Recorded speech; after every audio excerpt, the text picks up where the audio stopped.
মদ খাইলে 80 বেত, এই আইন বাংলাদেশে চালু হোক, আমরা চাই কি চাই না? চাই সবাই। এজন্যই তো ইসলাম ভাল লাগে না। ইসলামকে ভাল লাগে না। ইসলামকে আউট করে রাখতে পারলেই তো এরকম বড় বড় বোতল খাওয়া যায়। একেবারে সহজ, পানির মতো সহজ, হিসাব একেবারে সহজ। ওমরে ফারুক রাদিয়াল্লাহু তাআলা আনহুর ছেলে ভুল করে মদ পান করে ফেলেছিলেন। আব্দুর রহমান, ঘটনা ঘটেছে মিশরে। মিশরের গভর্নর তখন আমর ইবনুল আস রাদিয়াল্লাহু তাআলা আনহু। আব্দুর রহমানের ভাই যে গভর্নরকে বলল, গভর্নর যদি একটু দয়া করেন, খলিফার ছেলে আমার ভাই আব্দুর রহমান মদ্যপ অবস্থায় ধরা পড়েছে, জনসম্মুখে যদি আপনি বেত্রাঘাত করেন আমাদের প্রেস্টিজ থাকে না, যদি 80 বেত আপনি মারেন আমার কোনো কথা নাই, কিন্তু ঘরের ভেতরে মারেন। আব্দুর রহমানের ভাইয়ের সুপারিশ শুনে সাইয়েদনা আমর ইবনুল আস রাদিয়াল্লাহু তাআলা আনহু রাজি হয়ে গেলেন। ঘরের ভেতরে লোকচক্ষুর আড়ালে 80 বেত তিনি মানলেন। কিন্তু ঘটনাক্রমে এই কথা লুকিয়ে লুকিয়ে ঘরের ভেতরে 80 বেত মারার কথা সাইয়েদনা ওমর ফারুক মদিনা থেকে জানতে পারলেন। মদিনা থেকে তিনি ফরমান জারি করলেন, এই বিচার যেমনটি আমর ইবনুল আস আদায় করেছে এটা প্রকৃতপক্ষে আদায় হয় নাই। আসো সবাই মদিনায় আসো, আমর ইবনুল আস মদিনায় আসো, আব্দুর রহমানও আসো, সবাই আসো, জনসম্মুখে এই বিচার কার্যকর করতে হবে। সাইয়েদনা ওমর ফারুক মসজিদে নববীর পিলারের মধ্যে নিজের ছেলেকে বাঁধলেন, আবার জনসম্মুখে 80টা বেত তার গায়ের মধ্যে মারলেন। মাজমুয়ে ফাতাওয়া ইবনে তাইমিয়া রাহিমাহুল্লাহ উনি এটা নকল করেছেন। এটা সবচেয়ে বিশুদ্ধ মত। আরো অনেক মত আছে, মারা গেছে কবরের উপর, ওগুলো বাদই দিলাম। কেমন খলিফা ছিলেন, কেমন খলিফা!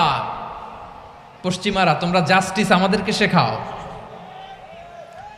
ইনসাফ কারে বলে সুশাসন আমাদেরকে তোমরা শিখাও।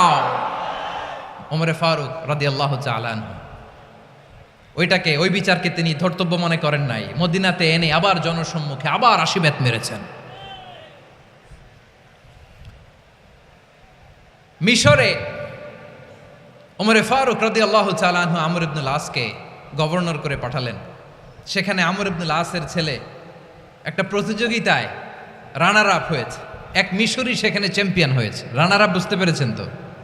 রানার আপ সেকেন্ড হয়েছে, এক মিশরি হয়েছে চ্যাম্পিয়ন প্রথম। কিন্তু গভর্নরের ছেলে ও জিততে পারে নাই। ও রাগে ওই মিশরির গায়ের মধ্যে কয়েকটা লাঠি দিয়ে বাড়ি মেরেছে। মিশরি যে মদিনাতে ওমরে ফারুকের কাছে বিচার দিলেন, আপনার গভর্নরের ছেলে অন্যায়ভাবে আমার গায়ে হাত তুলেছে। সাইয়েদনা ওমরে ফারুক আবার ফরমান জারি করলেন, আসো মদিনাতে আসো। মিশরীকে ডাকলেন। ওই মিশরের গভর্নর আমর ইবনুল আস রাদিয়াল্লাহু তাআলা আনহুকে ডাকলেন, তার ছেলেকেও ডাকলেন। সবাই বসে রইল। আমর ইবনুল আস রাদিয়াল্লাহু তাআলা আনহু মাথা নিচু করে বসে আছেন, লজ্জায় কাচুমাচু। হায় হায়, আজকে আমার ছেলের কারণে আমিরুল মুমিনিন খলিফাতুল মুসলিমিন ওমরে ফারুকের কাছে আমি জনসম্মুখে লজ্জিত হচ্ছি। সাইয়েদনা ওমরে ফারুক বললেন, এই নাও লাঠি, গভর্নরের ছেলে তোমার মাথার মধ্যে যতগুলো বাড়ি মেরেছে আজকে জনসম্মুখে তুমি অতগুলা বাড়ি মারো। মিশরি বলে, থাক, আপনি যে ডেকে আনছেন সবার সামনে এটা বলছেন, এতেই আমি খুশি। আল্লাহু আকবার! আপনার মহানুভবতা দেখে আমি খুশি, আর অপমানের দরকার নাই। ওমরে ফারুক বলে, না, খবরদার, এই কথা মিশরি তুমি বলো না, মারো, যতগুলা বাড়ি মেরেছে মারো। বাধ্য হয়ে মিশরি আমর ইবনুল আসের সামনে ওনার কলিজার টুকরা সন্তানের মাথার মধ্যে বাড়ি মারতে আরম্ভ করলেন। ঠিক যতগুলা বাড়ি গভর্নরের ছেলে আমর ইবনুল আসের ছেলে মিশরির গায়ে মেরেছিল, মাথায় মেরেছিল, মিশরি গুনে গুনে ততটা মারলেন। এই দৃশ্য দেখে ওমরে ফারুক রেগে মেগে আগুন, রাগের চোটে রাগ সামলাতে না পেরে আর নিজেকে সামলাতে না পেরে মিশরিরে বললেন, ছেলেরে মারা শেষ হয়ে গেলে এবার বাবার টাক মাথার মধ্যে কয়েকটা বাড়ি মার। রাগের চোটে, আউট অফ অ্যাঙ্গার, রাগের চোটে যে আমার পাঠানো গভর্নর আমর ইবনুল আস তার ছেলেকে কেন আদব তারবিয়া কেন শিক্ষা দিতে পারে না। ছেলেরে মারা হইলে এবার আমর ইবনুল আসের মাথার মধ্যে 2টা মারো। এটা রাগে বলেছেন, এটা শাস্তি হিসেবে না। সুবহানাল্লাহ পড়ে। তোমরা আমাদেরকে সুশাসন শিখাও, আমাদেরকে সুশাসন শিখাও। এমন কঠোর এমন বীর সেনানী ছিলেন, সাইয়েদনা ওমরে ফারুক যদি রাস্তার এই মাথা দিয়ে হাঁটা শুরু করতেন, শয়তান ওমরে ফারুককে দেখলে ওই রাস্তা রেখে দিয়ে অন্য রাস্তা দিয়ে হাঁটতো। সুবহানাল্লাহ। ওমরে ফারুক রাদিয়াল্লাহু তাআলা আনহু কি পার্সোনালিটি ছিল, কি পার্সোনালিটি। আমাদের এলাকায় ছোট বাচ্চারা রাতে ভাত খেতে চায় না, আমার মেয়েটাও খেতে চায় না, এই এটা দিব ওইটা দিব, আজকে মাহফিলে আসার সময় বলে দিছে লিস্ট করে এটা এটা আনতে হবে। তো ছোট্ট বাচ্চাদের অনেক বায়না থাকে, ওরা রাতে খেতে চায় না। তো মায়েরা বিভিন্ন ভয় দেখায়, এই বাঘ আসবে খাও, এই ভূত আসবে খাও, ভূত আসবে বাঘ আসবে খাও খাও খাও তাড়াতাড়ি খাও। তো বাচ্চারা এগুলো শুনে ভয়ে খেতে শুরু করে। মদিনার জমিনেও একই ঘটনা ঘটতো, মদিনার ছোট্ট ছোট্ট সোনামণিরা খেতে চাইতো না।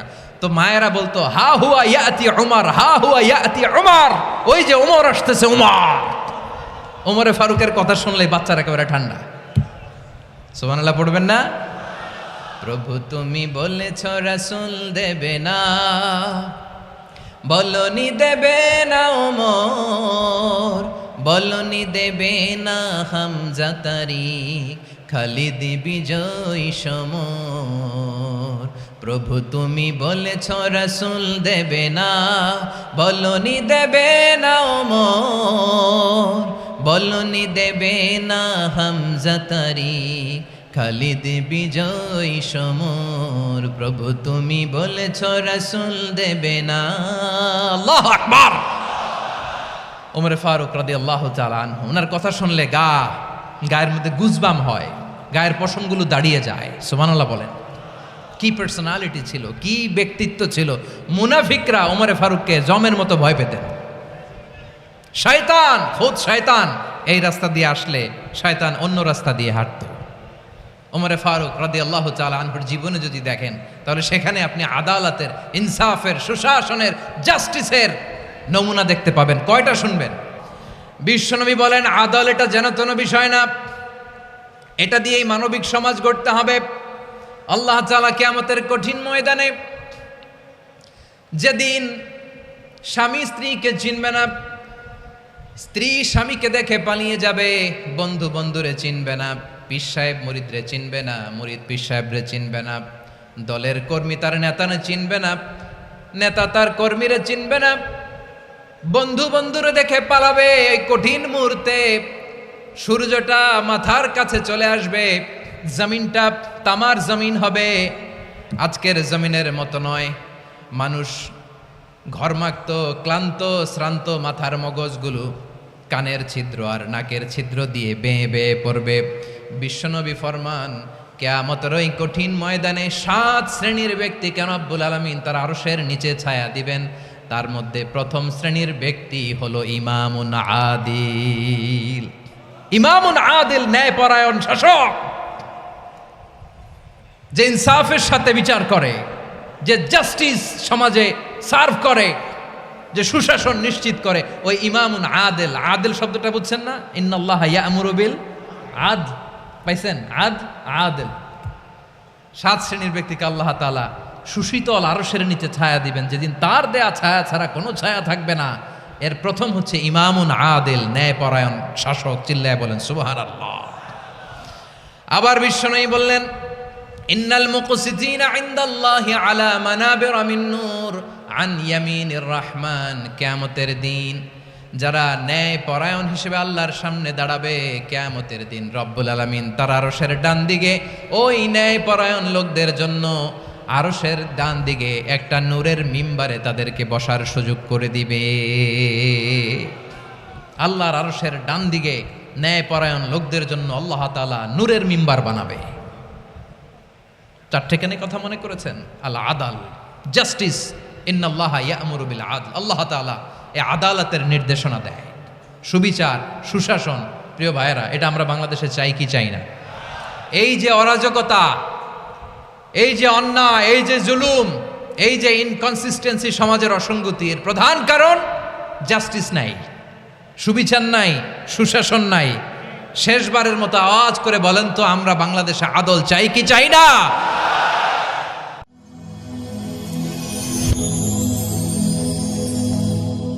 Rose TV 24.